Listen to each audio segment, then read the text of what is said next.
Good time of day. My name is Fabian, and this project will be addressing prison abolition.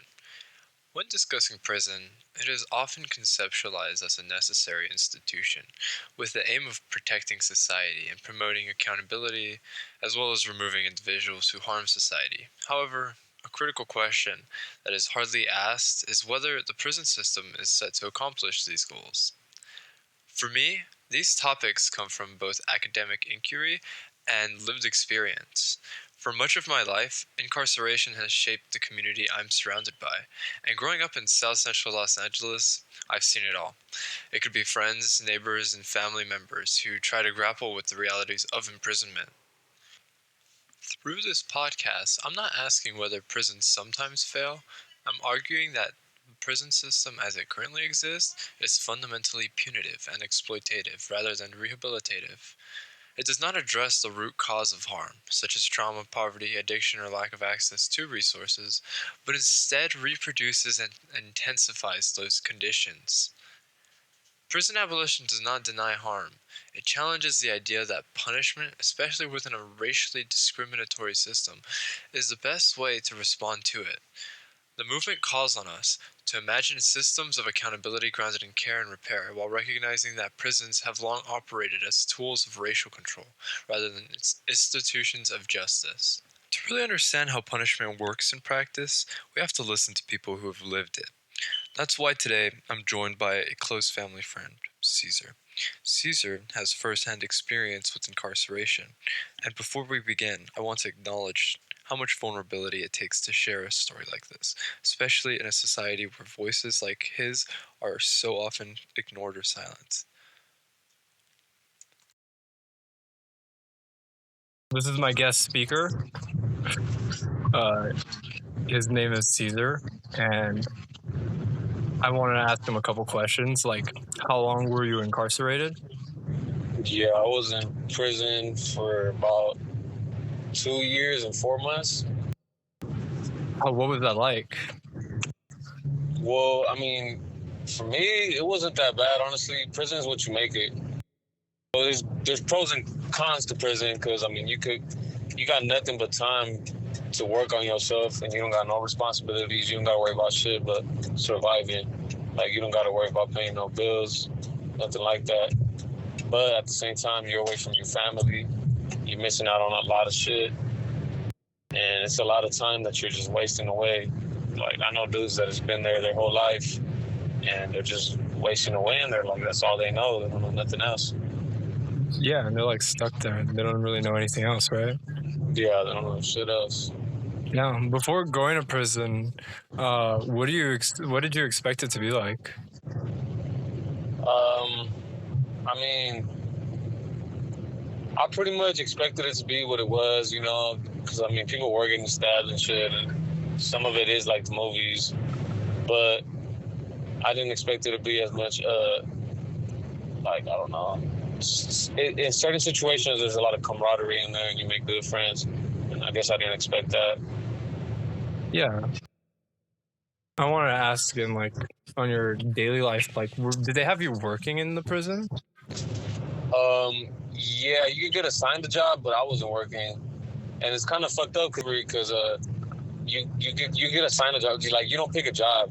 Sometimes they just assign you like randomly. They pick people to work in the kitchen or whatever the fuck, and it's like it's a good thing and a bad thing because you get free food or whatever, and you get to bring extra food back. You eat better, but they're paying you like, I don't know, a couple cents a day. And it's like, if you choose to like not go to work or like you quit your job, they write you up, like you get in trouble for that. Do you feel like being like in jail or like prison, like it affected you mentally or emotionally, like while you were there? Yeah, I would say it did in a lot of ways, and mostly positive ways. I guess the negative way it affected me was it kind of normalized a lot of violence. Like, I seen a couple people die in there, and it was like a normal thing. You know what I'm saying? Like, somebody dies, and you go back to your cell, shower, and eat, and go on about your fucking day. Yeah, it doesn't even fuck with you no more. Like, it's kind of thrilling sometimes, but like, it really it's like watching a fight. After a while, it's just so normal. Yeah. And what do you think? Like, do you feel like prison gave you like tools to change after like you left, or do you feel like it taught you how to survive and stay? Well, it made me disciplined. Like, I'm way more. I would say that people that come out of prison work way harder than regular people when it comes to labor jobs and shit like that. But it does hold me back a little bit because I get like social anxiety. I don't like being in public areas at all. You know, loud noises make you kind of just turn and shit. So it kind of makes you a little anxious. But I mean, yeah, like I said, it got a lot of pros and cons to it. But I was gonna ask, like, what do you think kind of support actually helps people change in prison? Because you sound like you depended on yourself a lot. I would say my family. If you don't got a family, then you really don't have no reason to change unless you love yourself. If you don't love yourself, then you know you're just gonna be stuck in that life and just going in and out. Because there's dudes that never go home, and some of them I can't even blame them. But I mean, if you have a good family, that definitely changes it a lot. Like my family, I mean, my people were going to visit me and all that, and I had my son, so that made it to where I had to I felt like I had to focus, you know. And then there's a lot of, like I said, there's a lot of prison what you make it because there's a lot of dudes in there that are, you know, like strung out on drugs or whatever. But there's a lot of dudes in there that are on their shit. So that kind of motivates you, like, man, he's on the shit. I need to get on my shit. This dude's going to college. This dude's that. You know, like I want to do that. Like, Yeah. he works out hard. I want to work out harder. It was, you know, there's a lot of great dudes in there. So it was like a lot of it was motivational too. Yeah, you feel like you found the right people while you were there to like push you to keep going, right? Yeah, definitely.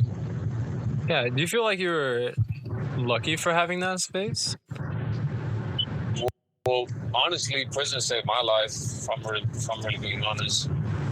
Before I went to prison, I really did not give a fuck. Like, you never really think about actually going to jail or because I before prison I went to juvenile hall and all that, and it hit for a bit, and then once they let me out, I was like wilding out, and I really didn't care. And when I went to prison, it's not just that it made me care. Like I already cared a little bit before, you know, because I had my baby, but it just gave you the time to sit and think about what you could do with yourself. Like when you're out here, you got so much shit going on where you can't even sit and think. And there, I got to think and think. You're forced to think, you know, because it's all you can do. It's like, it's what you make of it, like you said. Right. I was gonna ask, do you feel like anything's like changed since you've been out? I would say like my positivity, where before every little thing would be like, man, I'm so over this shit. I'm fucking tired. Like, and now it's just like, man, I'm just happy to be here. Yeah. That makes sense. Thank you, man. Thanks for trusting me, like, to share the experience. And I feel like there are conversations that have to be, like, kind of shared because sometimes, like, nobody hears these stories that can inspire people too, you know? It was cool talking, though. Thank you, man. All right, so, man. Caesar's generous story gave ample example of the type of everyday violence you're exposed to while in prison. He explained the situation and talk to people and achieve more. I think Caesar's story is really one of ambition, and I think the prison system honestly only works when you're surrounded by strong souls like Caesar who choose to live for something greater.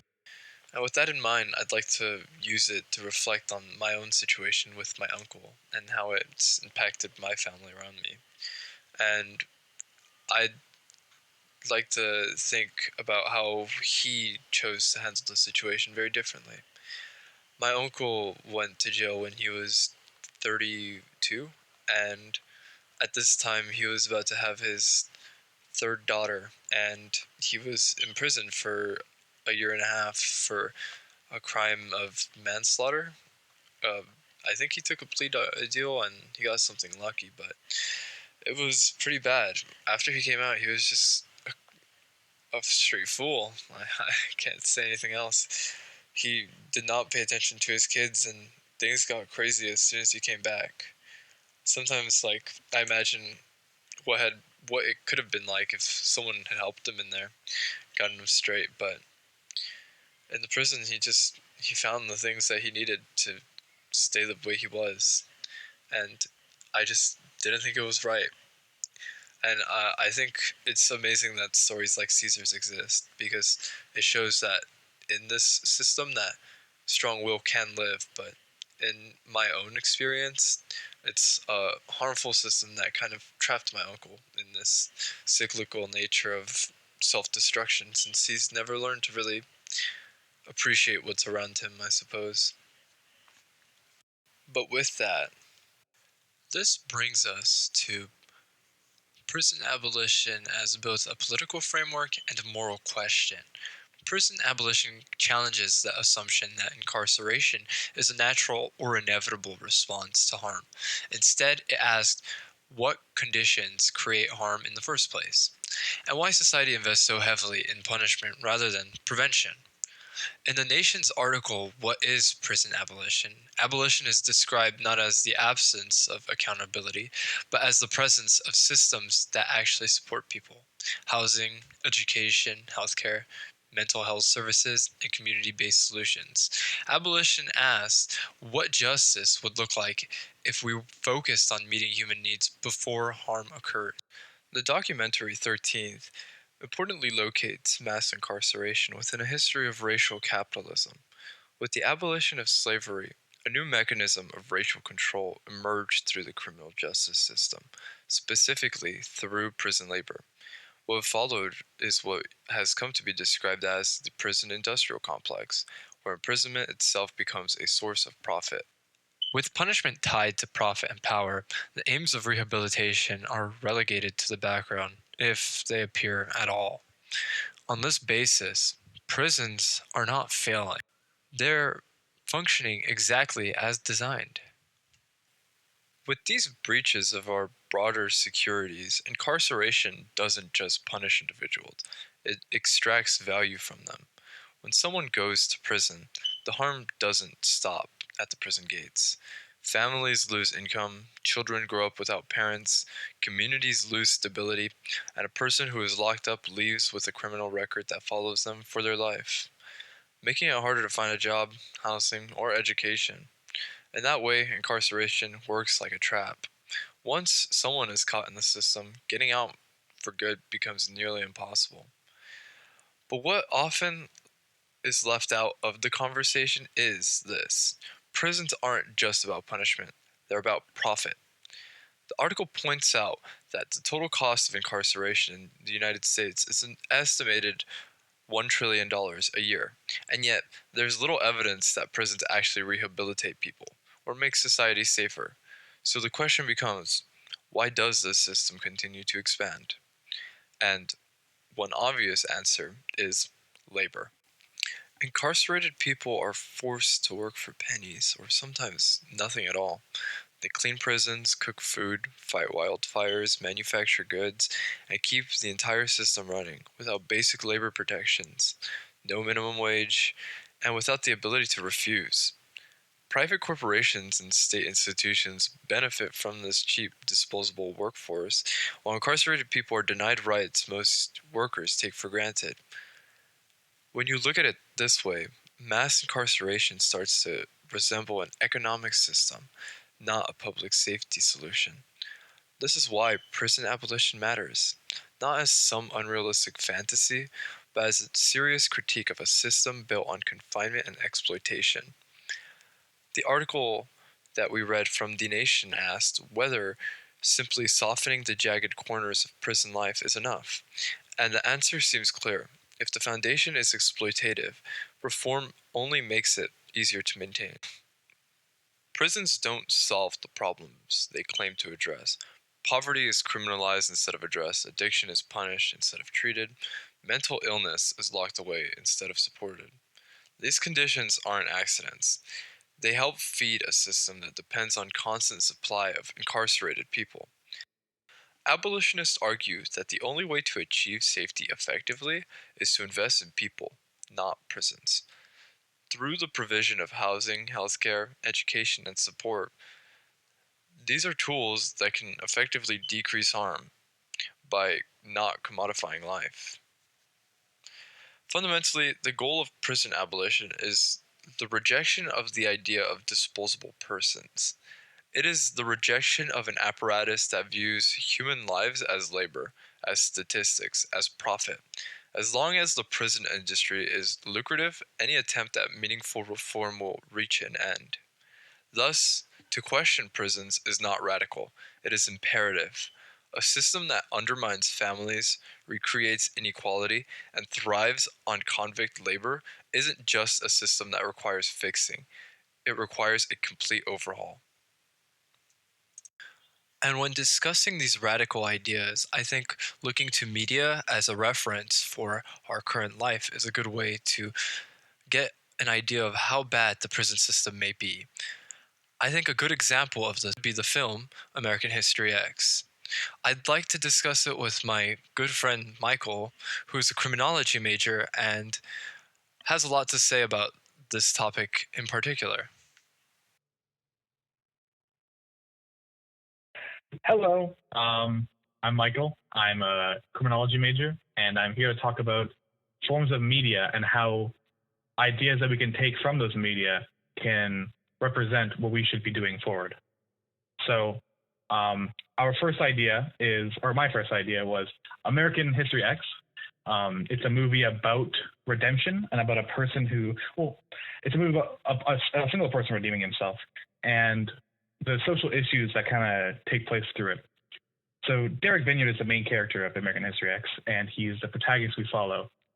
He starts as a third wave white supremacist who, is not a very good person. There's a moment in his past where he ends up murdering these three black people because they were attempting to steal his truck after he provoked them. So when he enters the prison, his first idea is to join up with the other gangs, and the gang that he obviously gravitates towards is the white supremacist gang, because those neo-Nazis who are in that are the closest that he has to something that he has on the outside. So a major problem, I believe, that's in prisons are when you get sent into prison, a lot of the times you are put into these groups, and these groups can affect how the rehabilitation process exists. And you're not just taught how to integrate into society. Instead, you're kind of taught better skills from other people who are in prison, and it teaches you how to be a better criminal instead of how to be a better citizen. Yeah, and I feel like a good example of this in American History X is the neo-Nazi gang he tries to join. At first, they're teaching him everything he needs to know, how to attack people and get violent to get what he wants. But then he starts seeing the inside shady business, and he starts realizing that their morals don't exactly align with him, He directly gets into opposition with a lot of minority groups in the prison because he himself is in this gang, and they teach him how to how to survive in the prison and how to effectively attack people in the prison. And the problems only begin to emerge when he realizes that these white supremacists are being hypocritical when it comes to their treatment of minorities, because even though they say that they are proper, white supremacists, they often do deals with Mexican gangs in it, which leads Derek to feel like, these people aren't actually, these people are grifting as white supremacists and not actual white supremacists. And that leads to him being brutally assaulted in prison. He gets attacked and he gets sexually assaulted. And this leads to him kind of being tossed away from the gang, and the guards don't do with him, because a major problem in prison is that the guards aren't properly they're not set up to actually take care of issues in the prison. Yeah, a lot of them aren't equipped with the human skills to even communicate with these people, and we expect them to be handling them the majority of the time they're in prison. Yeah, exactly. I think that if we were to keep prisons, I believe that guards would need to be properly set up to understand those problems and be professionals in terms of social issues and how to deal with those. I think that a major issue is the overusage of weapons in prison. Oftentimes you see guards with batons or pepper spray, and that's the way they deal with problems.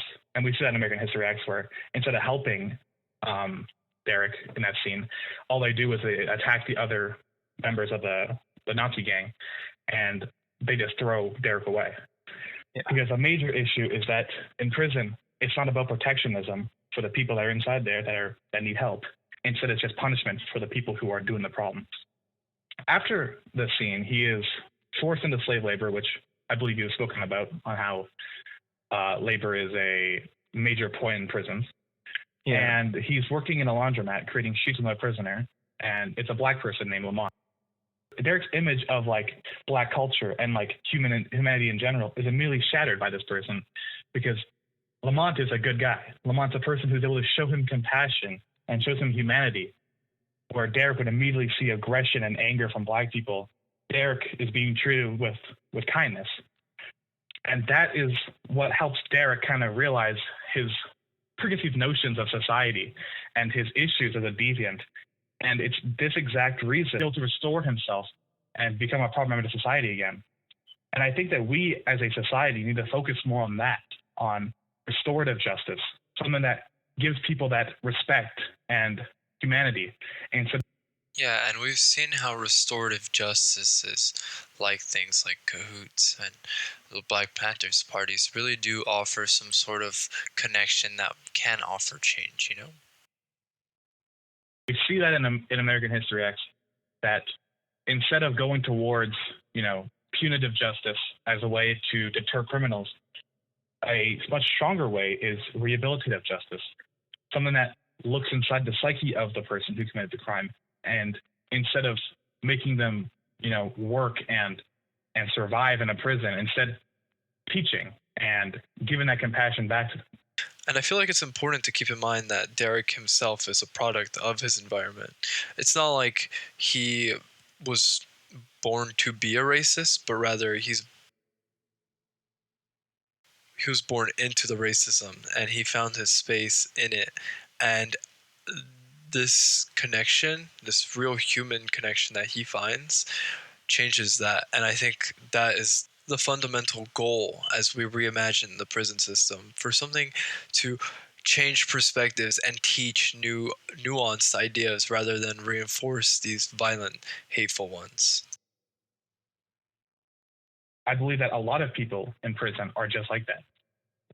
It's the upbringing, and it's like the dangers that come with that, because if trauma is not transformed, it's transmitted onto others. And so in order to actually fix society's current issues with prison and issues with justice, is that we need to be able to transmit that trauma in a healthy way, instead of having it so you go into prison and you end up leaving more traumatized than you were before, and that leads to more violence instead. Yeah, and I think this focus on restorative justice in the future is really the ambition with prison abolition as a whole. Because when we look at Derek's story, he really did reach the tipping point of, white supremacy. He met the people who are at the very top in terms of illegally, and it completely shatters his morals. And I think this, God damn it,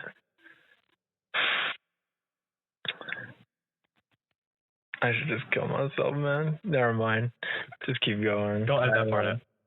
I won't. But I think this focus on people and the way we can transform perspective is the most important thing than ever. More important than ever, because people are constantly being incriminated for petty crime, and perspective that can be changed even if heinous crimes are achieved. I think everyone can earn a path of redemption, sort of, Yeah. And I think that a path to redemption is only possible for not just people, but the system itself, is if we're able to tackle and fully, understand how deep our systematic oppression of people goes, and I think that especially racial inequality is such a massive part of our current prison system. Yeah. And so to transition a little bit, I think To Pimp a Butterfly, the album by Kendrick Lamar, really does explain a lot of what, the issues with the current system kind of holds for especially Black people. Yeah. Because as a black person growing up, Kendrick Lamar definitely saw what happened towards his friends, his family. He saw how their treatment was directed not only onto them but to him, because like I said earlier, when that trauma is taken, when that trauma is shown to you, not only does it affect the person that's being traumatized, it affects the people that surround them. It builds it up affects the families. generational like trauma that never leaves them. Mm-hmm. Yeah. And so I think that we should discuss a little bit about Kendrick Lamar and his views and his conversation on racial inequality. Sorry, I don't want to cut you off. Yeah. No, all good. I'm trying to like add to conversation a little, but I don't want to cut you off since you're talking a lot either. But oh no, you can cut me off whenever, because I think I'm talking a bit too much. No, yeah. I don't know. I don't want it to seem like you're just kind of carrying the podcast too, but I don't mind it. I can also edit in my own questions and my own comments whenever, so it could be a little faked out. Yeah, you can always add in, like, you can cut it in the editing in post. Yeah, I could add it in post. Don't worry. Discussion on racial inequality is so unique in like the way it chooses to form itself. Like the poetic message of a butterfly being pimped out in order to fit these like ideas, I think is really a beautiful message that could only be like captured by like this generational experience that Kendrick has, Yeah. Hold on, cut for a second. Your mic's chopping up a little bit. Is it? I didn't want to like interrupt you while you were speaking. Yeah. Is it bad? Like, was it while I was speaking? Oh, now you're good. Yeah, it was while you were speaking, but I think that since it's recording through your end, I don't think it should affect it, but I would say it again just in case. Oh, god damn it. Well, I'll just fix it in post. It's okay. Okay. But I don't even remember what I said. I was just kind of going off the top of my head. I think Kendrick Lamar's like poetic take on butterfly being a metaphor for a lot of people in the Black community is really like, it's a poetic masterpiece because it encapsulates this like perspective that only he could like really share with the world, that is all too common really, but he gives it such a strong voice by creating deep lyrics. I don't know if you want to say any of your favorite ones, but I think the lyric of when the four corners of the cocoon collide, you'll slip through the cracks hoping that you'll survive. Yeah, I think that line is a very good way of interpreting how society treats Black people. Like we said earlier, the butterfly is stated to be, like the butterfly is Kendrick, or it is like, Black youth and how they have to grow. And the cocoon, you can see it as a jail cell. When it collides, you slip through the cracks hoping to survive. We see a lot of the times that when people are sent to jail and they come out, they're not coming out better people. They're coming out more traumatized, and they're coming out without any way of reintegrating properly. You see that like many times they're given no support. They're just sent back out onto the streets. And a lot of the times these people who are in unfortunate situations don't have anywhere to go. The cocoon is also kind of seen as like a double metaphor because, just like a butterfly, the caterpillar goes into the cocoon. And it's almost like Black people are expected to, be raised through this difficult time in order to make them who they are now. And so obviously we can tell by how unfair that is for them, that they have to kind of go through racial inequality before they can become represented in America, and how a lot of times when they're sent out of, slipping through the cracks, they're slipping back into those cracks of society because a lot of the times they'll end up as repeat offenders because they have nowhere else and nothing else to survive by. I think that's one of my favorite takeaways from the album. I think it ties to this conversation of prison abolition so closely because it does a really good job at giving voice to the Black community, since they have always been marginalized by these greater institutions. They have always been the receivers of the shorthand of the stick, and it's not fair. I think prison abolition is the first thing that we should look at when discussing future reforms and reparations for people that we already interact with day to day.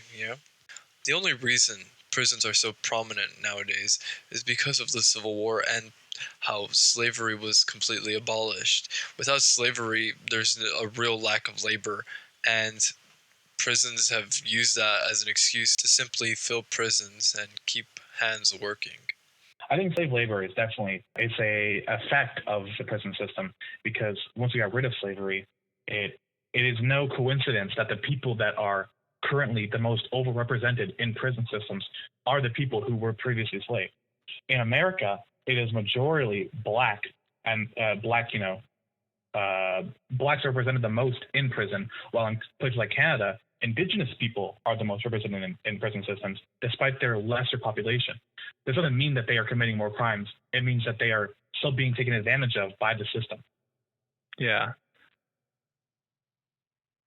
And so I think that, like, talking about how they are put into the system, we can really kind of see, like, through the lyrics in Wesley's theory later on, when I get signed, I'm about to strap straight from the CIA, set it on my lap, take a few M16s to the hood, pass them all out on the block, what's good. I mean, we're talking about how the CIA back in the 70s, in the war on crime, the CIA deliberately put these weapons and these contraband into urban areas to specifically spread these black stereotypes of them being dangerous.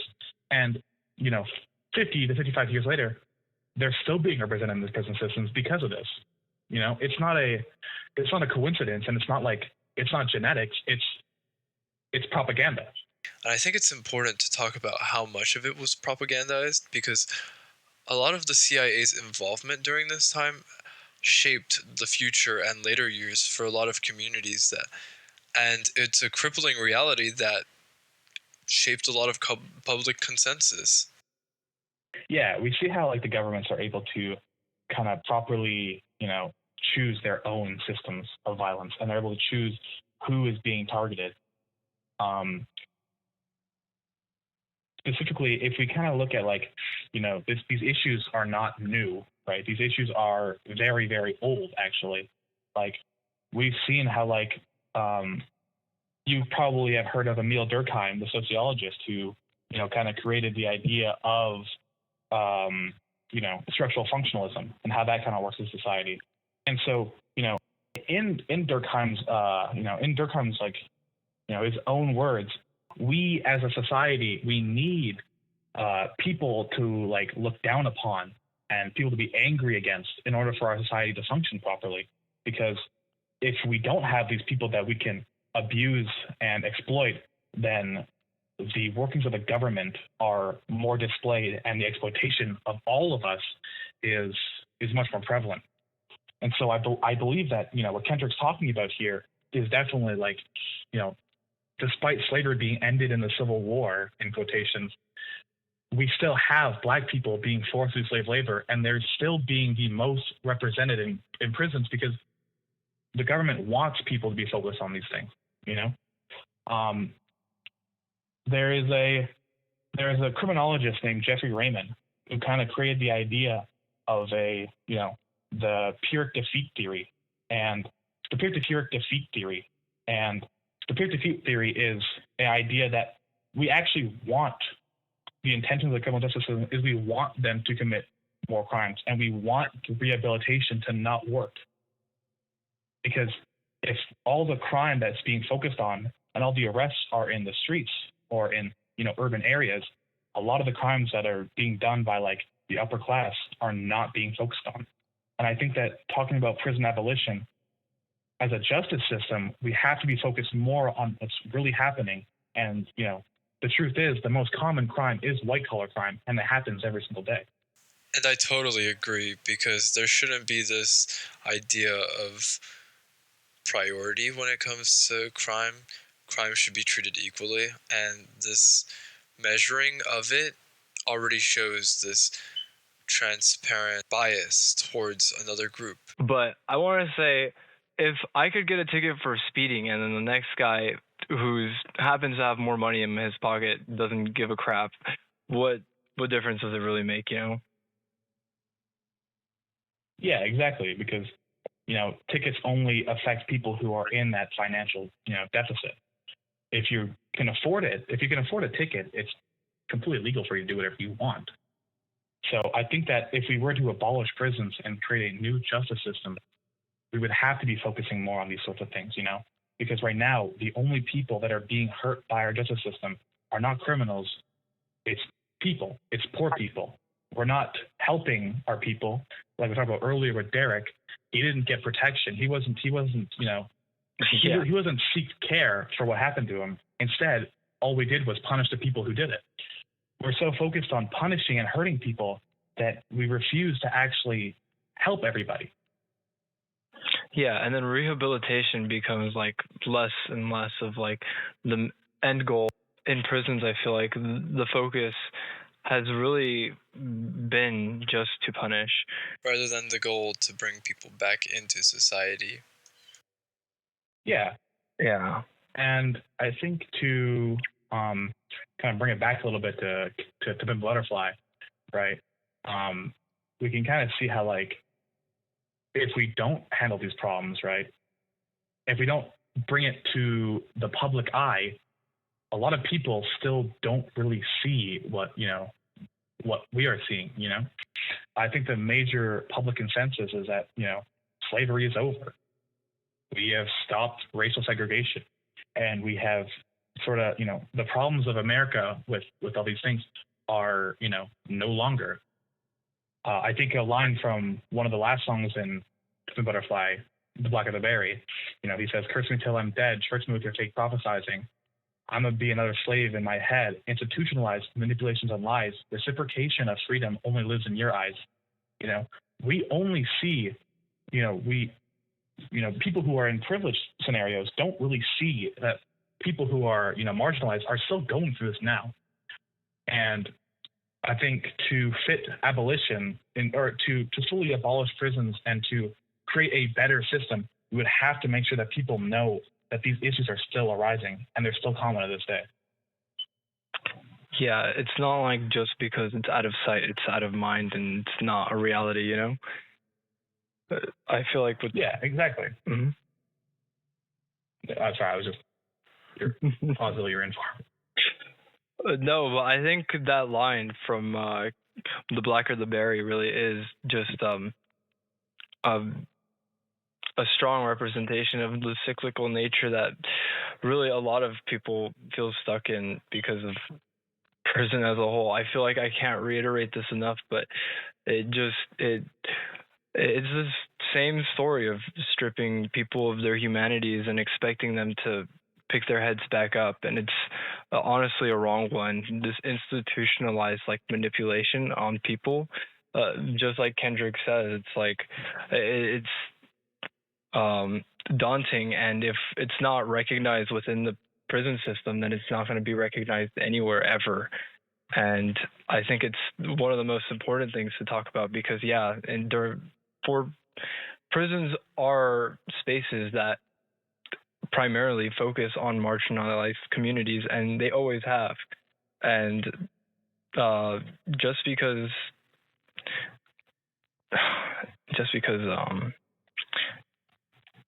what doesn't mean what. I don't know. I'll add it in post. I hope I don't sound super different. I'll have to record everything I say, but I gotta end it here, Sue. You want to add like your little outro? Sure, yeah. Unless you want to say some more. I mean, I can hear. Just let me process. Huh? You ready for this? I'm gonna hammer all home. So all in all, I think that handling these two scenarios of Pimp Butterfly and American History X, a lot of everything that kind of culminates is that we as a society need to start treating prisoners as human beings instead of commodities and work tools. In order to fully rehabilitate not only prisoners but the justice system in general, we have to stop looking at things through a economic standpoint and start looking at things through a more positive and a more transformative light. Places like rehab centers or places like clinics and mental institutions are much cheaper than holding a person in actual prisons. But we still negate that, and we still neglect that because we as a society view this punitive system as more just, and we view racial segregation as over. And so I think that looking at these two movies specifically, or these two pieces of media specifically, we're kind of able to see that we really do just need to treat prisoners better, and we need to treat them as humans as well. Yeah, because any form of segregation is going to be rooted in some form of institutionalized hate. And I think that is a transparent reality that a lot of people don't really shake.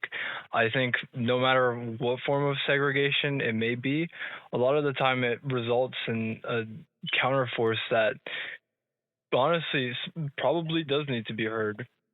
Exactly. Segregation creates alienation, and alienation creates the deviance of our society. And unless we handle how segregation affects our people, we'll never be able to escape the cycle. Yeah, I think that's something that we should keep in mind when looking forward for prison reform. It's very important that we remind ourselves of humanities that are at stake when we strip people of all their basic rights. When we are putting people in concrete cells, it's like you're removed from all of like what you value. And I think it's like important that we realize that the prisoners honestly will retain some sort of deviance even if they're discharged, just because of this hateful environment that they're surrounded in. You did a great job talking about all the themes in our pieces of media like American History X and To Pimp a Butterfly. And I'm thankful to have my voice be heard, and I am very happy to, just like many people, spread what I believe in. Yeah, and I appreciate that. I'm thankful that you decided to share with us, Mr. Michael Rowe. I'm very grateful to have my guest speaker share about his opinions, especially as a criminology major. He has a lot of general background knowledge on this, and I really appreciated his help while forming this media analysis on the type of filmmaking like American History X represents, or that To Pimp a Butterfly. I think these pieces of media are not just representative criticisms, but also instructions. They show us that transformation doesn't come from just isolation. Like, Derek's redemption did not come from within the walls or of that system, but from the moments of empathy. And I think within Kendrick's album, his message forces a recognition of failure within the system before a person ever enters a cell. And if one is to respect these narratives, one is compelled to think about a system that is in dire need of change. Change from abolition is all that we can really push for, and I think these pieces of media should serve as the cornerstones of why we are trying to push for this change. And I just wanted to say thank you for listening to my podcast, and I hope we can take away from To Pimp a Butterfly and American History X the fact that rehabilitative services work, and they for sure will change perspectives and lives. But in order to really achieve these changes, we need to put focus onto these forces that are already doing the oppression. Thank you for listening, and have a great day.